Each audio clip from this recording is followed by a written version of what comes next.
नरेंद्र मोदी जो भी फैसला लेते हैं कांग्रेस उसमें खोट ढूंढने लगती है। आज स्वास्थ्य मंत्री ने कोरोना के बढ़ते खतरे को देखते हुए राहुल गांधी से भारत जोड़ो यात्रा स्थगित करने की गुजारिश की तो कांग्रेस बौखला गई। एक बौखलाहट कांग्रेस को एक के बाद एक चुनाव में मिली हार से भी है। यही वजह है कि मोदी के खिलाफ अभद्र भाषा का इस्तेमाल हो रहा है। क्या यह कांग्रेस की फ्रस्ट्रेशन यानी खिसियाहट है या फिर वो बीजेपी से जलती है? क्या इसलिए कांग्रेस गाली गलौज पर उतर आई है? मल्लिकार्जुन खड़गे को कांग्रेस का अध्यक्ष बने अभी सिर्फ 55 दिन हुए हैं, लेकिन प्रधानमंत्री मोदी के खिलाफ अभद्र और आपत्तिजनक भाषा की उनकी इंटेंसिटी बढ़ गई है। सवाल यह है कि प्रधानमंत्री मोदी के खिलाफ कांग्रेस के नए अध्यक्ष अभद्र भाषा क्यों बोल रहे हैं? उन्होंने अपनी बहुत ही ईर्ष्या का दर्शन दिया। उनकी ईर्ष्या हो सकती है, उनको हमसे मतभेद हो सकती है। ये अपने गांव से ही बिजनेस करके 100 करोड़ से भी ज्यादा का बिजनेस करते हैं। क्या आपको भी गांव से ही बिजनेस करना है? तो फ्रीडम ऐप को अभी डाउनलोड कीजिए। उनकी जेलसी होगी कि उनको तो मात्र 50 सीटें मिली, हमको 303 मिली। उनको ईर्ष्या और दुख हो सकता है कि उनकी पार्टी को कोई स्वीकार नहीं कर रहा है। पीयूष गोयल कह रहे हैं कि कांग्रेस उनकी पार्टी से जलती है। क्या सही में कांग्रेस बीजेपी से जलती है? अपने सिर्फ 53 और बीजेपी के 303 लोकसभा सांसद, क्या इसीलिए जलती है कांग्रेस? अपने सिर्फ 31 और बीजेपी के 92 राज्यसभा सांसद, क्या इसीलिए जलती है कांग्रेस? अपने सिर्फ 3 और बीजेपी के 11 मुख्यमंत्री, क्या इसीलिए जलती है कांग्रेस? अपने सिर्फ 651 और बीजेपी के 1424 विधायक, क्या इसीलिए जलती है कांग्रेस? केंद्रीय मंत्री और राज्यसभा में नेता सदन पीयूष गोयल ने यह आरोप लगाया कि कांग्रेस पार्टी बीजेपी से जलती है। जिस तरह से बीजेपी एक एक करके चुनाव जीतते जा रही है और कांग्रेस पार्टी सिमटते जा रही है, उससे इन आरोपों को और बल मिलता है। खासतौर पर कांग्रेस पार्टी के नए राष्ट्रीय अध्यक्ष मल्लिकार्जुन खड़गे जिस प्रकार से प्रधानमंत्री नरेंद्र मोदी पर निशाना साधने के लिए शब्दों का इस्तेमाल करते हैं, उसमें राजनीतिक हमला कम और बौखलाहट ज्यादा नजर आती है। कांग्रेस की जलन स्वाभाविक भी है। जिस पार्टी ने आजादी के 75 वर्षों में से 54 साल तक देश पर राज किया हो, उसकी जब इतनी बुरी दुर्दशा होती है तो उसका फ्रस्ट्रेशन स्वाभाविक है, क्योंकि देश भगवा हो रहा है। जरा मैप के जरिए कांग्रेस की खिसियाहट की वजह समझिए। मोदी के प्रधानमंत्री बनने से पहले भारत का पॉलिटिकल कलर ऐसा था। गुजरात, मध्य प्रदेश, छत्तीसगढ़ और गोवा, इन 4 राज्यों में ही बीजेपी का मुख्यमंत्री था। 2014 में मोदी की केंद्र में सरकार बनी और फिर देश में बीजेपी का विस्तार शुरू हुआ। 2017 में गुजरात, मध्य प्रदेश, छत्तीसगढ़ और गोवा के साथ साथ उत्तर प्रदेश, महाराष्ट्र, राजस्थान, हरियाणा, हिमाचल प्रदेश, उत्तराखंड, असम, अरुणाचल प्रदेश और मणिपुर सहित 13 राज्यों में बीजेपी का मुख्यमंत्री था। 2019 में बीजेपी ने केंद्र में दोबारा सरकार बनाई और अब यानी 2022 में उत्तर प्रदेश, मध्य प्रदेश, गुजरात, हरियाणा, उत्तराखंड, गोवा, कर्नाटक, असम, अरुणाचल प्रदेश, मणिपुर और त्रिपुरा में बीजेपी का अपना मुख्यमंत्री है। इसके अलावा महाराष्ट्र, मेघालय, नागालैंड, सिक्किम और पुडुचेरी में बीजेपी सहयोगी दलों के साथ सरकार चला रही है। इस वक्त देश में 28 राज्यों और 2 केंद्र शासित प्रदेशों में विधानसभा है। इनमें 16 विधानसभाओं में भगवा का शासन है। इन 16 राज्यों में देश की 50% से ज्यादा आबादी रहती है। इन 8 सालों में कांग्रेस ने बहुत कुछ देख लिया है। 2014 में कांग्रेस 14 राज्यों में थी। हिमाचल प्रदेश, हरियाणा, उत्तराखंड, झारखंड, केरल, कर्नाटक, महाराष्ट्र, आंध्र प्रदेश, असम, अरुणाचल, मेघालय, मणिपुर, मिजोरम और पुडुचेरी में कांग्रेस का शासन था। जबकि 2022 यानी अब सिर्फ 3 राज्यों में ही कांग्रेस बची हुई है, हिमाचल, राजस्थान और छत्तीसगढ़। इसके अलावा बिहार, झारखंड और तमिलनाडु में सत्ता में पार्टनर है। अब जो कांग्रेस देखते देखते अर्श से फर्श पर पहुंच गई, उसके नेताओं का ऐसा फ्रस्ट्रेशन दिखना तो लाजमी है। ये क्यों हो रहा है? फिर रोज गलवान में हुआ, डोकलाम में हुआ, आज फिर तैवान में हो रहा। ये सारी चीजें चल रही है, फिर भी अगर कोई पूछते हैं चर्चा करो तो चर्चा करने के लिए तैयार नहीं। बाहर तो शेर के जैसा बात करते हैं, लेकिन उनका जो चलना है वो सिर्फ आप देखेंगे तो चूहे के जैसा है। वैसे खड़गे जी और उनकी पार्टी वाले मोदी नाम का बड़ा तूफान दो बार बैक टू बैक देख चुके हैं। 2014 में जब पहली बार मोदी का तूफान उठा तो बीजेपी ने अपने दम पर 282 सीटें जीती और एनडीए का ग्राफ 336 तक पहुंच गया। 2019 में दूसरी बार मोदी लहर उठी तो बीजेपी अपने दम पर 303 सीटों तक पहुंची और एनडीए का ग्राफ 353 सीटों तक पहुंच गया। कांग्रेस ये जानती है कि जब तक मोदी हैं, तब तक उनका बीजेपी को हरा पाना मुश्किल है और इसका एक बड़ा उदाहरण गुजरात में बीजेपी की बम्पर जीत में भी दिख चुका है। और मोदी भी ये जानते हैं कि उनकी विजय यात्रा जैसे जैसे बढ़ती रहेगी, ऐसे हमले होते रहेंगे। हमें अपनी शक्ति को बढ़ाते रहना और कठोर से कठोर झूठे आरोपों को सहने का सामर्थ्य भी बढ़ाना होगा साथियों, क्योंकि अब जुल्म बढ़ने वाला है।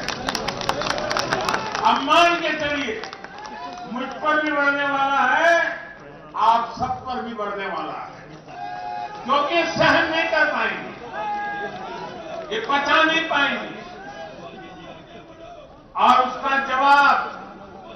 जवाब यही है, हमें अपनी सहन शक्ति बढ़ाना है, हमें अपनी समझदारी का विस्तार करना है, हमें अधिक से अधिक लोगों को समावेश करने की दिशा में अपने हाथ चौड़ा करके लोगों को स्वीकारना है, स्वागत करना है। और अब बिल्कुल वही हो रहा है जो मोदी ने कहा था।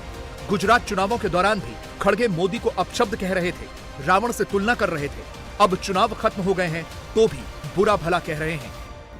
देश के एकता के लिए श्रीमती इंदिरा गांधी जी अपनी जान कुर्बान करी है। राजीव गांधी जी अपने जान दिए हैं इस देश के एकता के लिए। तो ये सब हमने किया, हमने अपनी जान दी, हमारे पार्टी के नेताओं ने जान दिया। तुम क्या किए? आपके घर में कोई देश के लिए कुत्ता तो मरा है? क्या कोई तो कुर्बानी दी है? नहीं, लेकिन फिर भी वो देशभक्त, और हम कुछ भी बोलेंगे तो देशद्रोही। लेकिन ऐसा नहीं है कि कांग्रेस अध्यक्ष की जुबान से गलती से ये शब्द या ये बात निकल गई हो। ये एक सोचा समझा नैरेटिव है जिसे मल्लिकार्जुन खड़गे 2017 से कह रहे हैं। 2017 में संसद में वो सेम टू सेम यही बयान दे चुके हैं। सारे लोग हमारे कुर्बान दिए, गांधी जी कुर्बान दिए, इंदिरा जी कुर्बान दिए, राजीव जी कुर्बान दिए।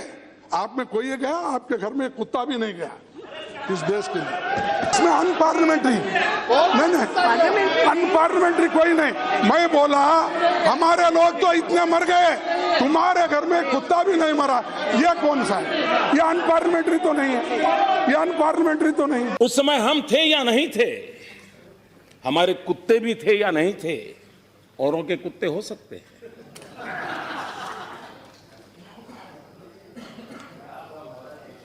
हम कुत्तों वाली परंपरा से पले बड़े नहीं हैं।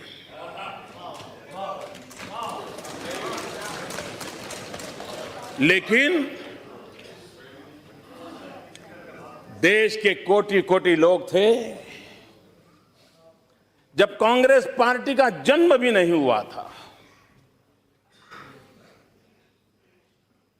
1857 का स्वातंत्र संग्राम इस देश के लोगों ने जान की बाजी लगा करके लड़ा। तब भी कमल था, आज भी कमल है। इसीलिए तो बीजेपी कह रही है कि उसकी सफलता से कांग्रेस जलती है। उन्होंने माफी मांगनी चाहिए भारतीय जनता पार्टी से, और उन्होंने माफी मांगनी चाहिए इस देश की जनता से, जिन्होंने आज एब्सोल्यूट मेजॉरिटी की सरकार भाजपा के सदस्यों को चुन के बनाई है। आज विश्व की सबसे बड़ी पार्टी भारतीय जनता पार्टी, और जिस प्रकार से अभद्र भाषा उन्होंने उपयोग किया, जिस प्रकार से उन्होंने अपनी सोच का दर्शन दिया, उन्होंने अपनी बहुत ही ईर्ष्या का दर्शन दिया।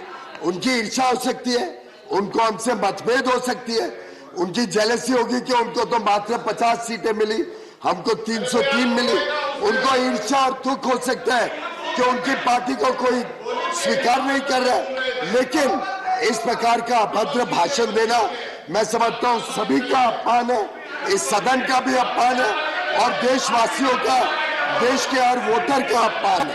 ये आउटसाइड द हाउस है। जो मैं मेरी बातें कही वो politically outside the house, not in the house. यहां पर डिस्कस करने की आवश्यकता नहीं। और दूसरी चीज मैं अभी भी कह सकता हूं, आजादी के वक्त फ्रीडम मूवमेंट में उन लोगों को कोई रोल नहीं था, और ये माफी मांगने वाले लोग, ये माफी मांगने वाले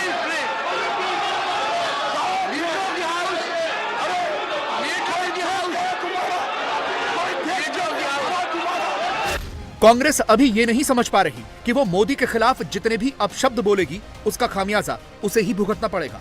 मोदी गाली से और ज्यादा मजबूत होते हैं।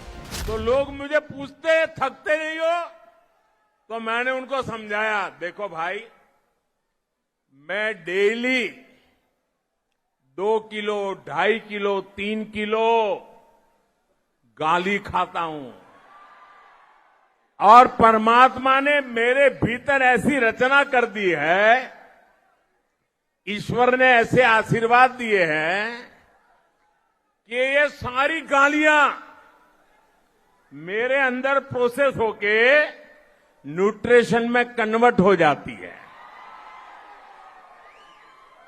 एक सकारात्मक ऊर्जा बन जाती है जो जनता के सेवा में काम आती है। भाइयों, 2 तस्वीरें कांग्रेस और बीजेपी का फर्क साफ साफ बता रही हैं। जो खड़गे भारत जोड़ो यात्रा के मंच से मोदी और बीजेपी को अपशब्द कह रहे थे, संसद में मोदी के साथ बैठकर खाना खा रहे थे। ये दिन की तस्वीरें हैं। प्रधानमंत्री नरेंद्र मोदी ने मोटे अनाज वर्ष के महत्व को बताने के लिए संसद के सहयोगियों के साथ लंच किया और उस दौरान मल्लिकार्जुन खड़गे और मोदी एक ही टेबल पर बैठे थे। मोदी को पता है कि कब विरोधियों पर सख्त होना है और कब ऐसे प्रोटोकॉल फॉलो करने हैं, और यही मोदी की ताकत भी है। पिछले 8 वर्षों में नरेंद्र मोदी के दम पर बीजेपी ने जातिवाद और क्षेत्रवाद जैसे कई बने बनाए समीकरण ध्वस्त किए हैं और सबका साथ सबका विकास का नारा बुलंद किया। जातिवाद या एक तबके का तुष्टीकरण करने वाली पार्टियां बीजेपी को हरा नहीं सकती।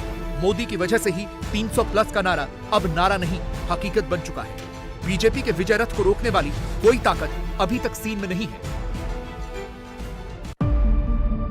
लेकिन बीजेपी इस गाली गलौज को ही कांग्रेस का कल्चर बता रही है। ऐसा क्यों है कि कांग्रेस के नेताओं को लगता है कि इस प्रकार के निम्न वर्ग के शब्दों का इस्तेमाल कर, गाली देकर, क्यों उन्हें लगता है कि गांधी खानदान खुश हो जाएगा? वो कौन सा कल्चर है जिसको गांधी खानदान ने सर्टिफाई किया है कांग्रेस में? प्रश्न ये उठता है क्योंकि ये सारे बयान, चाहे महामहिम राष्ट्रपति जी के खिलाफ अभद्र टिप्पणी हो, चाहे मेरे खिलाफ अभद्र टिप्पणी हो, चाहे नरेंद्र मोदी को मौत के घाट उतारने की बात हो, चाहे भारतीय सेना के खिलाफ टिप्पणी हो, ये सारी टिप्पणियां कांग्रेस के जितने भी नेता हैं वो सर्वसम्मति से, कई टिप्पणियां तो गांधी खानदान की उपस्थिति में दी गई। तो ऐसा क्या है कि गांधी खानदान इस प्रकार के अभद्र व्यवहार को प्रोत्साहित करता है? बीजेपी अभी ही गुजरात में बम्पर जीत दर्ज करके आई है और उसके जीत के जश्न के साथ साथ आगे की तैयारी भी चल रही है। वो अभी से अगले साल होने वाले चुनावों की तैयारी कर रही है। 23 दिसंबर को संसद का शीतकालीन सत्र खत्म हो जाएगा। उसके बाद जनवरी से चुनाव ही चुनाव हैं। फरवरी 2023 में त्रिपुरा, मेघालय और नागालैंड में चुनाव होने हैं। मई 2023 में कर्नाटक का इलेक्शन होगा। नवंबर 2023 में मध्य प्रदेश, छत्तीसगढ़ और मिजोरम में वोट पड़ेंगे और फिर दिसंबर 2023 में राजस्थान और तेलंगाना में सियासी दंगल होगा। 2023 की बैटल लाइन डिक्लेयर हो चुकी है। 23 में 9 राज्यों में चुनाव होगा, जिनमें 5 बड़े राज्य शामिल हैं। 23 में 9 राज्यों के 1083 विधायकों का इलेक्शन होगा। इन्हीं 9 राज्यों में 2024 में 116 सांसदों का चुनाव होगा। और इसीलिए बीजेपी अपनी पुख्ता तैयारी कर रही है। गुजरात की 182 में से 156 सीटें जीतने के बाद भी मोदी की पार्टी लगातार मीटिंग कर रही है। चर्चा इस बात पर हो रही है कि कहां कमी रह गई, कहां और बेहतर कर सकते थे, और अब गुजरात के मॉडल का पैन इंडिया इंप्लीमेंटेशन कैसे हो।